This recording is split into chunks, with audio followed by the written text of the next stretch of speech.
اعوذ باللہ من الشیطان الرجیم بسم اللہ الرحمن الرحیم۔ آج کا ہمارا قصہ ایک ایسے نوجوان کی کہانی جو گناہوں میں پڑا ہوا تھا۔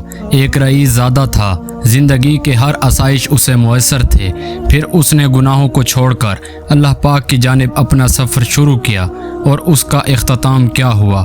محمد بن سماک رحمۃ اللہ علیہ فرماتے ہیں کہ بنی امیہ کے لوگوں میں محمد بن سلیمان الہاشمی بہت ہی ناز و پرور رئیس زادہ تھا۔ دل کی خواہشات پورا کرنے میں ہر وقت مگن رہتا، کھانے پینے میں، لباس میں، لولاب میں، خواہشات اور لذات کے ہر نوع میں اعلیٰ درجے پر تھا۔ لڑکے لڑکیوں میں ہر وقت مگن رہتا، نہ اس کو کوئی غم تھا نہ فکر، خود بھی نہایت حسین تھا۔ اللہ تعالیٰ کے ہر نوع کی دنیاوی نعمت اس پر پوری تھی۔ اس کی آمدنی 3,03,000 دینار اشرفیاں سالانہ تھی، جو ساری کی ساری اسی مستی میں خرچ ہو جاتی تھیں۔ ایک اونچا بلا خانہ تھا جس میں کئی کھڑکیاں شرع عام کی طرح کھلی تھیں، جن میں بیٹھ کر وہ راستہ چلنے والوں کے نظارے کرتا، اور کئی کھڑکیاں دوسری جانب باغ کی طرف کھلی تھیں، جن میں بیٹھ کر وہ باغ کے ہوائیں کھاتا، خوشبوئیں سونگھتا۔ اس کے محل میں ایک ہاتھی تان کا کبا تھا جو چاندنی کے میخوں سے جڑا ہوا تھا اور سونے کا اس پر جھوم تھا۔ اس کے اندر ایک تخت تھا جس پر موتیوں کی چادر تھی، اور اس ہاشمی کے سر پر موتیوں کا امامہ تھا۔ اس کمرے میں اس کے یار احباب جمع رہتے، خدام ادب سے پیچھے کھڑے رہتے، سامنے ناچنے گانے والیاں کمرے سے باہر جمع رہتی۔ جب گانا سننے کو دل چاہتا وہ ستار کی طرف ایک نظر اٹھاتا اور سب حاضر ہو جاتے، اور جب بند کرنا چاہتا تو ہاتھ سے ستار کی طرف اشارہ کر دیتا، گانا بند ہو جاتا۔ رات کو ہمیشہ جب تک نیند نہ آتی یہی شغل رہتا، اور جب شراب کے نشے سے اس کی عقل جاتی رہتی، یاران مجلس اٹھ کر چلے جاتے ہیں، وہ جون سی لڑکی کو چاہتا پکڑ لیتا اور رات بھر اس کے ساتھ خلوت کرتا۔ صبح کو وہ شطرنج میں مشغول ہو جاتا۔ اس کے سامنے کوئی رنج و غم کی بات، کسی کی موت، کسی کی بیماری کا تذکرہ بالکل نہ آتا۔ اس کی مجلس میں ہر وقت ہنسی اور خوشی کی باتیں، ہنسانے والے قصے اور قسم قسم کے تذکرے رہتے۔ ہر دن نئی نئی خوشبوئیں جو اس زمانے میں کہیں نہیں ملتی وہ روزانہ اس کی مجلس میں آتے۔ عمدہ عمدہ خوشبو کے گلدستے وغیرہ حاضر کیے جاتے۔ اسی حالت میں اس کے 27 برس گزرے۔ ایک رات وہ حسب معمول اپنے کمرے میں تھا۔ اس کے کان میں ایک ایسی سریلی آواز پڑی جو اس کے گانے والوں کی آواز سے بالکل جدا تھی، لیکن بڑی دلکش تھی۔ اس کی آواز نے کان میں پڑتے ہی اس کو بے چین سا کر دیا۔ اپنے گانے والیوں کو بند کر دیا اور کھڑکی سے باہر سر نکال کر اس آواز کو سننے لگا۔ وہ آواز کبھی کان میں پڑ جاتی، کبھی بند ہو جاتی۔ اس نے اپنے خادموں کو حکم دیا کہ یہ آواز جس شخص کی آ رہی ہے اس کو پکڑ کر میرے سامنے لاؤ۔ شراب کا دور چل رہا تھا۔ خدام جلدی سے اس آواز کی طرف دوڑے۔ خدام مسجد میں پہنچے جہاں ایک جوان نہایت ضعیف، زرد رنگ، گردن سوکھی ہوئی، ہونٹوں پر خشکی آئی ہوئی، بال بکھرے، پیٹ کمر سے لگا ہوا، دو ایسی چھوٹی چھوٹی لنگیاں اس کے بدن پر کہ ان سے مشکل سے سطر ڈھک سکے، مسجد میں کھڑا اپنے رب کے ساتھ مشغول تلاوت ہے۔ یہ لوگ اس کو پکڑ کر لے گئے، نہ اس سے کچھ کہا نہ بتایا۔ ایک دم اس کو مسجد سے نکال کر وہاں بالا خانہ پر لے جا کر اس کے سامنے پیش کر دیا۔ حضور، بندہ حاضر ہے۔ وہ شراب کے نشے میں کہنے لگا، یہ شخص کون ہے؟ انہوں نے عرض کیا، حضور وہی شخص ہے جس کی آواز آپ نے سنی تھی۔ اس نے پوچھا کہ تم اس کو کہاں سے لائے ہو؟ کہنے لگے، حضور مسجد میں کھڑا قرآن شریف پڑھ رہا تھا۔ اس رئیس نے اس نوجوان سے پوچھا کہ تم کیا پڑھ رہے تھے؟ اس نے اعوذ باللہ پڑھ کر یہ آیتیں بتائیں، جن کا ترجمہ ہے، بے شک نیک لوگ جنت کی بڑی نعمتوں میں ہوں گے، وسیریوں پر بیٹھے ہوئے جنت کے عجائب دیکھتے ہوں گے۔ اے مخاطب، تو ان کے چہروں پر نعمتوں کی شادابی، سرسبزی محسوس کرے گا، اور ان کے پینے کے لیے خالص شراب ہوگی جس پر مشک کی مہر ملے گی۔ ایک دوسرے پر لالچ کرنے والوں کو ایسی ہی چیزوں میں لالچ کرنا چاہیے کہ یہ نعمتیں کس کو زیادہ ملتی ہیں، اور ان کا ملنا اعمال کی وجہ سے ہوتا ہے، اس لیے ان اعمال میں لالچ کرنا چاہیے جن سے یہ نعمتیں حاصل ہوں۔ اور اس شراب کے امیزش تسنیم کے پانی سے ہوگی۔ شراب میں کوئی چیز بنائی جاتی ہے تو اس سے اس کا جوش زیادہ ہو جاتا ہے، اور وہ تسلیم جنت کا ایک ایسا چشمہ ہے جس سے مقرب لوگ پانی پیتے ہیں، یعنی اس چشمے کا پانی مقرب لوگوں کو تو خالص ملے گا اور نیک لوگوں کو شراب میں اس میں سے تھوڑا سا ملا دیا جائے گا۔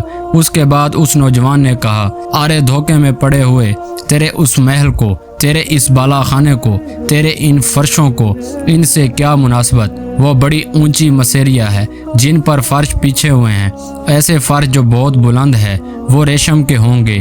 وہ لوگ عجیب و غریب خوبصورت کپڑوں پر تکیہ لگائے ہوئے ہیں۔ اللہ کا ولی ان مسیریوں پر سے ایسے دو چشموں کو دیکھے گا جو دو باغوں میں جا رہی ہوں گی۔ ان دونوں باغوں میں ہر قسم کے میوے کی دو دو قسمیں ہوں گی، ایک ہی قسم کے میوے کے دو مزے ہوں گے۔ وہ میوے نہ تو ختم ہوگے اور نہ ان کی کچھ روک ٹوک ہوگی۔ جیسا دنیا میں باغ والے توڑنے سے روکتے ہیں، وہ لوگ پسندیدہ زندگی میں بہت بلند مقام پر جنت میں ہوں گے، ایسی اعلیٰ مقام جنت میں ہوں گے جہاں کوئی بری بات نہ سنیں گے۔ اس میں بہتے ہوئے چشمے ہوں گے اور اس میں اونچے اونچے تخت بچھے ہوئے ہوں گے اور آب خورے رکھے ہوئے ہوں گے اور برابر گدے لگے ہوئے ہوں گے اور سب طرف قالین ہی قالین ہوگی۔ جہاں چاہیں بیٹھیں، ساری جگہ صدر نشین ہے۔ وہ لوگ سایوں اور چشموں میں رہتے ہوں گے۔ اس کے جنت کے پلا ہمیشہ رہنے والے ہوں گے، کبھی نہ ختم ہوں گے۔ ان کا سایہ ہمیشہ رہنے والا ہوگا۔ یہ تو انجام ہے متقی لوگوں کا، اور کافروں کا انجام دوزخ ہے۔ وہ کیسی سخت آگ ہوگی، اللہ تعالیٰ ہی محفوظ رکھے۔ بے شک مجرم لوگ جہنم کے عذاب میں ہمیشہ رہیں گے۔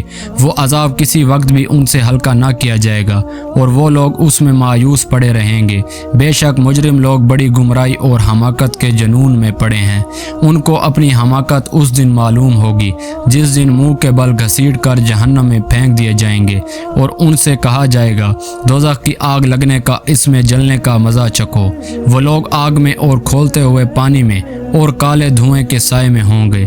مجرم آدمی اس بات کی تمنا کرے گا کہ اس دن کے عذاب سے چھوٹنے کے لیے اپنے بیٹیوں، اپنی بیوی کو، بھائی کو اور سارے کنبے کو جن میں وہ رہتا تھا اور تمام اروئے زمین کے آدمیوں کو اپنی فدیہ میں دے دے اور کسی طرح عذاب سے بچائے، لیکن یہ ہرگز ہرگز نہ ہوگا۔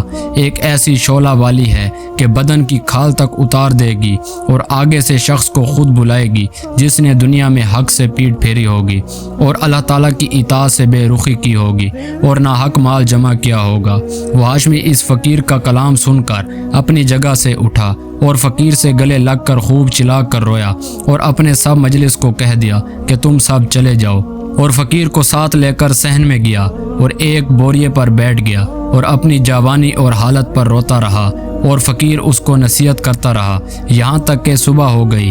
اس نے اپنے سب گناہوں سے اول فقیر کے سامنے توبہ کی اور اللہ تعالیٰ سے اس کا عہد کیا کہ آئندہ کبھی کوئی گناہ نہ کرے گا۔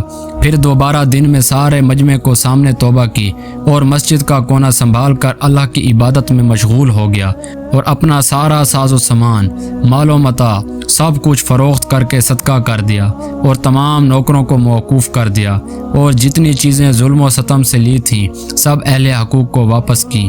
غلام اور باندیوں میں سے بہت سے آزاد کیے اور بہت سے فروخت کر کے ان کی قیمت صدقہ کر دی اور موٹا لباس اور جو کی روٹی اختیار کی۔ تمام رات نماز پڑھتا، دن کو روزے رکھتا تاکہ بزرگ اور نیک لوگ اس کے پاس زیارت کو آنے لگے، اور اتنا مجاہدہ اس نے شروع کر دیا کہ لوگ اس کو اپنے حال پر رحم کرنے اور مشقت میں کمی کرنے کی فرمائش کر دے اور اس کو سمجھاتے کہ اللہ تعالیٰ بہت کریم ہے، وہ تھوڑی محنت پر بہت زیادہ اجر عطا فرمائے گا۔ مگر وہ کہتا کہ دوستوں، میرا حال مجھ ہی کو معلوم ہے، میں نے اپنے مولا کی رات دن نافرمانیاں کی، بڑے سخت گناہ کیے۔ یہ کہہ کر وہ رونے لگتا اور خوب روتا۔ اسی حالت میں ننگے پاؤں پیدل حج ہو گیا، ایک موٹا کپڑا بدن پر تھا، ایک پیالہ اور ایک تھیلا تھا۔ اسی حالت میں مکہ مکرمہ پہنچا اور آج کے بعد وہیں قیام کر لیا، وہیں ان کا انتقال ہوا۔ مکہ کے قیام میں رات کو حتیم میں جا کر خوب روتا اور گڑ گڑاتا اور کہتا، میرے مولا میری کتنی خلوتیں ایسی گزر گئیں جن میں نے تیرا خیال بھی نہ کیا، میرے کتنے بڑے بڑے گناہوں سے تیرا مقابلہ کیا۔ میرے مولا میری نیکیاں ساری جاتی رہیں، کچھ بھی نہ کمایا اور میرے گناہ میرے ساتھ رہ گئے۔ ہلاکت ہے میرے لیے اس دن جس دن تجھ سے ملاقات ہوگی۔ جس دن مرنے کے بعد میرے لیے ہلاکت پر ہلاکت ہے، یعنی بہت زیادہ ہلاکت۔ اس دن جس دن میرے اعمال نامے کھولے جائیں گے، میری رسوائیوں سے بھرے ہوئے ہوں گے، وہ میرے گناہوں سے ہوں گے، بلکہ تیری ناراضگی سے مجھ پر ہلاکت اتر چکی ہے، جو تیرے ان احسانوں پر ہوگا جو ہمیشہ تو نے مجھ پر کی ہے، اور تیری امتوں پر ہوگا جن کا ہمیشہ میں نے گناہوں سے مقابلہ کیا، اور میری ساری حرکتوں کو تو دیکھ رہا تھا۔ میرے آقا، تیرے سوا میرا کون سا ٹھکانہ ہے جہاں بھاگ کر چلا جاؤں؟ تیرے سوا کون ایسا ہے جس سے التجا کروں؟ تیرے سوا کون ہے جس پر کسی قسم کا بھروسہ کروں؟ میرے آقا، میں اس قابل ہرگز نہیں ہوں کہ تجھ سے جنت کا سوال کروں، البتہ محض تیرے کرم سے، تیری عطا سے، تیرے فضل سے اس کی تمنا کرتا ہوں کہ تو مجھ پر رحم فرما اور میرے گناہ کو معاف کر دے۔ میرے محترم عزیز دوستوں، یہ تھا ایک ایسے نوجوان کا قصہ جس نے گناہوں کو ترک کر دیا اور اللہ کے راستے پر چل پڑا۔ جب اس نے اللہ کے راستے کو اپنایا تو اپنے وقت کا ولی بن گیا۔ اللہ اللہ